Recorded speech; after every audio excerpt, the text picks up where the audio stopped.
For 18 years, you've reminded me of the son I never had. I wish you had never been born. I'm sorry, Mom. I never meant to disappoint you. Don't call me your mother. Amara, never feel less than anyone. Your kindness will take you where hatred never can. For 18 years, Amara lived under the same roof with her mother, yet every sunrise brought the same painful words. Why wouldn't you be a boy? If you had been born a son, my life would have been different. You are the greatest disappointment I have ever carried. Amara lowered her head and quietly picked up the broken plate at her feet. Her older sister folded her arms and laughed. Mama has told you the truth. You will never be good enough. Only one voice spoke for her. That is enough. Her father stepped between them. No child chooses whether to be born a boy or a girl. He turned to Amara. My daughter, never let anyone make you ashamed of the life God gave you. Amara forced a smile. She has heard her father's words 1,000 times. She just didn't know that before this week was over, her life would begin to change. Amara raised the broken plate, swept the kitchen floor, and carried a bucket of clothes into the backyard. Inside the house, Ngozi served Amanda fried egg and tea. Come and eat before your food gets cold. Amanda smiled and sat down. Outside, Amara scrubbed clothes under the morning sun. A few minutes later, Chinedu walked into the backyard. You haven't had breakfast? Amara smiled. I will eat later, Daddy. He looked at the bucket in front of her. You wash all these clothes by yourself? Yes. He shook his head and reached into his pocket. Go and buy yourself something to eat on your way to the market. Amara hesitated. If Mama sees me, don't worry about your mother. He accepted the money. Thank you, Daddy. As she walked back into the house, Ngozi saw the money in her hand. What is that? Daddy gave me money for breakfast. I snatched it from her hand. So, now you are collecting money behind my backs. She threw the note onto the table. If you spent half the energy you used looking for sympathy on becoming useful, maybe I wouldn't regret giving birth to you. Amanda laughed. I have never seen anyone so unlucky. Amara bent down, picked up the money, placed it back on the table, and quietly walked away without answering.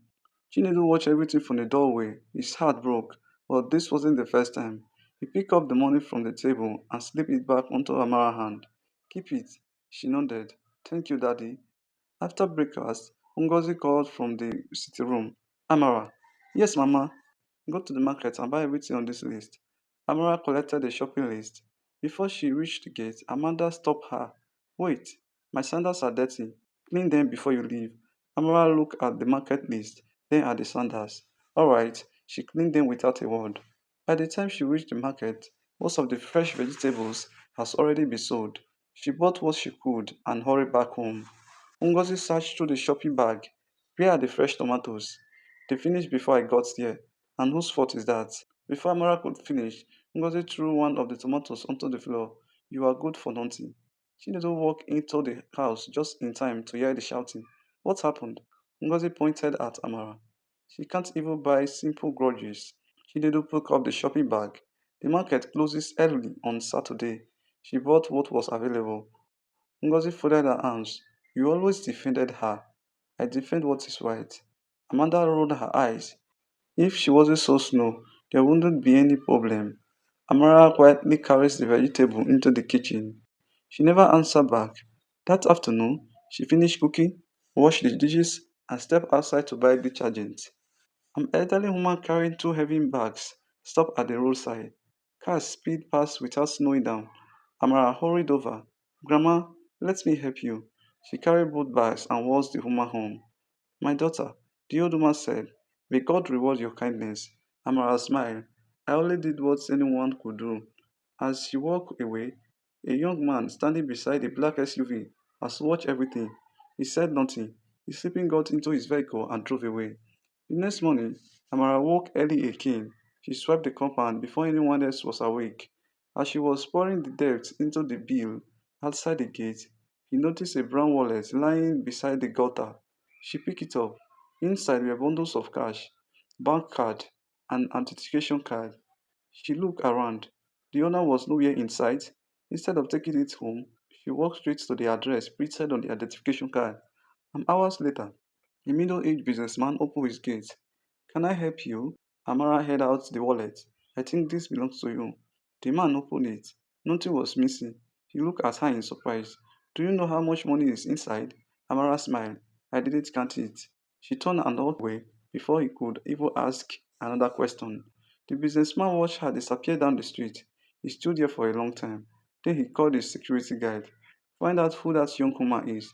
I have never met someone like her. The businessman couldn't stop thinking about the young woman who has returned his wallet without taking a single naira. The next afternoon, he drove himself to another business meeting across the city. Traffic was heavy after a brief rain. As he turned into a narrow street, the SUV rolls through a shallow pond. Mountain water splashes onto two young women walking along the roadside. He stepped on the brake immediately. Oh no! He switched off the engine and hurried out. I am sorry. Amanda looked down at her still dress. You ruined my clothes? Before the man could apologize again, she slapped him. People nearby turned to look. The businessman lowered his head. I am sorry. It was an accident. Amanda pointed at him. Do you think money gives you the right to treat people like this? Amara gently held her sister's arms. Amanda, please. She looked at the businessman. It wasn't intentional. We will wash the clothes.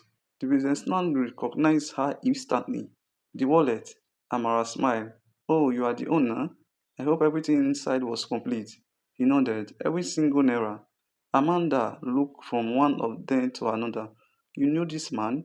We met yesterday. The businessman looked at Amara. I never thanked you properly. You don't have to. You already did. She smiled politely, took Amanda's hand, and continued walking home. The businessman remained where he was. His driver, who has been sitting quietly inside the SUV, stepped out. Sir, are you alright? He kept watching until the sisters disappeared around the corner. I have met wealthy people. I have met educated people. But I have never met someone with a heart like hers. That evening, he couldn't stop thinking about Amara. The next morning, he asked his personal assistants to make discreet inquiries. A few hours later, the assistants returned. Sir, her name is Amara. She finished secondary school with an excellent grade. She wanted to attend university, but her family couldn't afford the fees. The businessman frowned. Couldn't afford it? Her father tried, but the family has been struggling financially. The assistants hesitated. People in the neighborhood also said something else. What? They said she is treated differently at home. Her mother openly favored her older sister. The businessman leaned back in his chair. So that is why. He remembered the quiet smile, the humility, the patience. None of it has come from an easy life. He made a decision. I want to meet her father.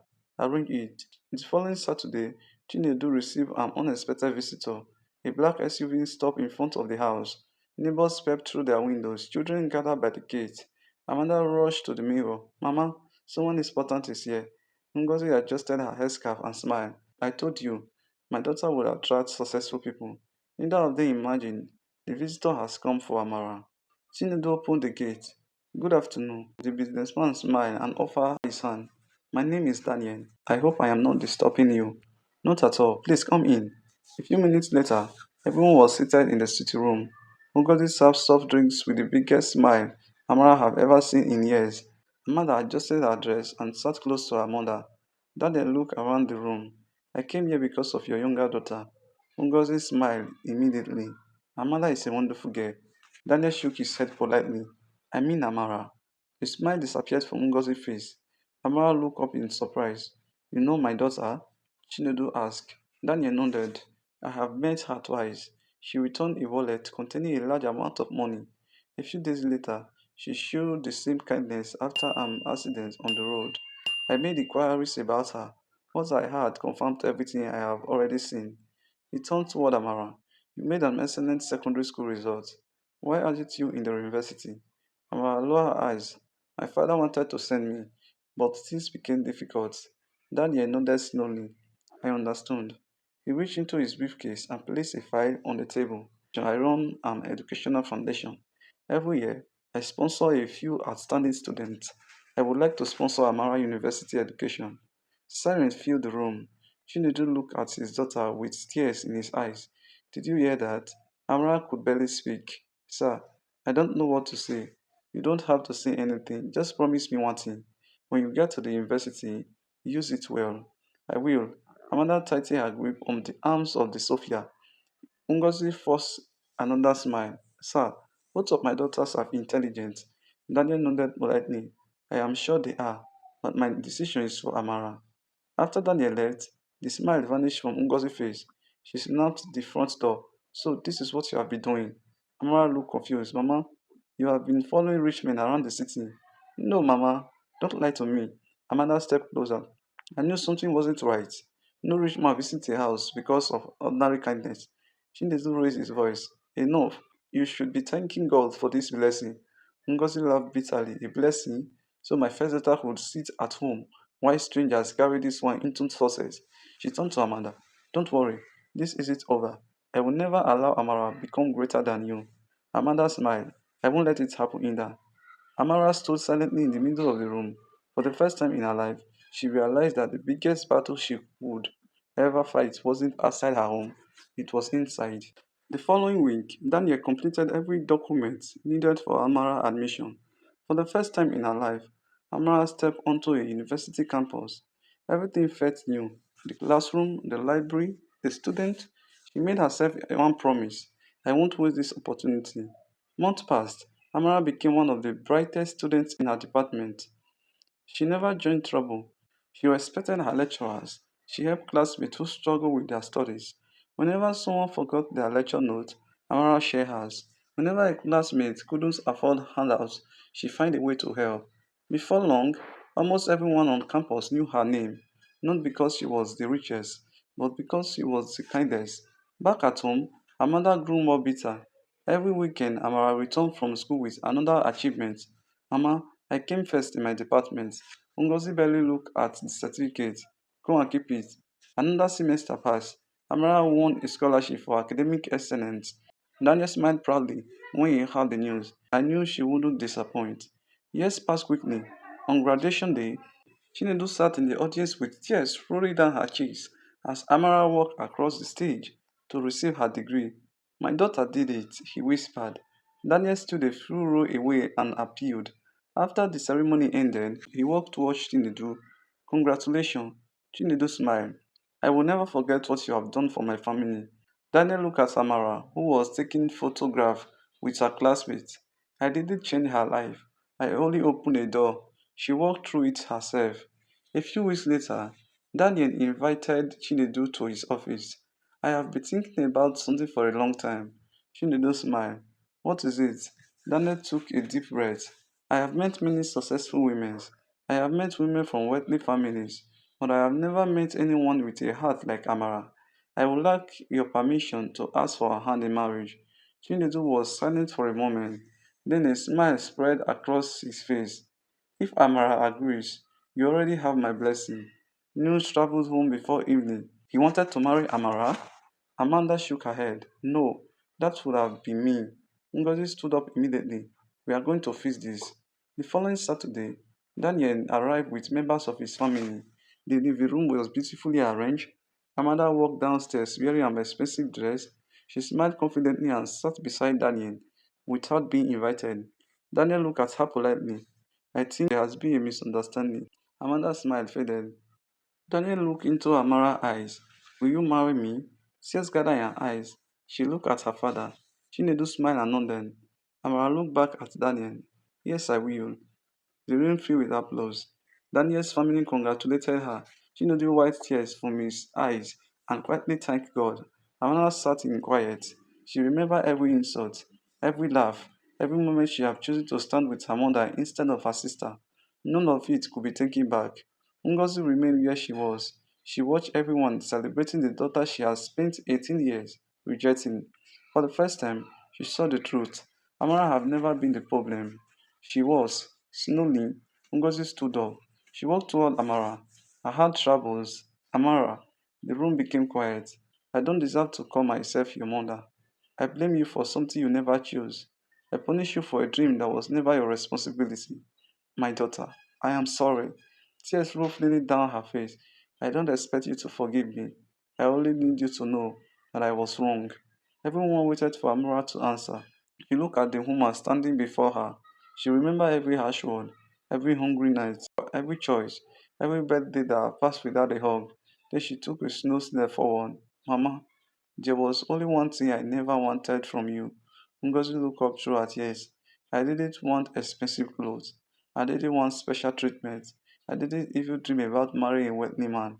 Amara's voice trembled. I just wanted my mother to love me. Ngozi broke down completely. She fell to her knees, crying without restraint. I am sorry. I'm so sorry. Amara quickly knelt beside her. She held her mother's hands. Then she pulled her into a hug. I forgive you a long time ago. Ngozi cried even louder. For the first time in 18 years, she embraced both of her daughters. Amanda stepped closer. Her own eyes were filled with tears. She looked at Amara. I don't deserve it either. I treated you like an enemy when all you have ever wanted was a sister. I am sorry. Amara smiled through her tears. We can't change yesterday, but we can choose what happened tomorrow. Amanda wrapped her arms around both her mother and her sisters. Chinedu looked at his family and smiled. This was the home he had prayed for all those years. Daniel watched quietly. He didn't fall in love with Amara because she was perfect. He fell in love with the strength that has survived years of rejection without turning into bitterness. A few months later, family and friends gathered to celebrate Daniel and Amara's wedding. As Chinedu walked his daughter down the aisles, he whispered, I always knew your kindness would take you farther than hatred has ever. Amara smiled. You were the first person who believed in me. He squeezed her hand, and I will always be proud of you. As the ceremony ended, Ngozi stood watching her daughters begin a new chapter. This time, there was no disappointment in her eyes, only pride, only gratitude.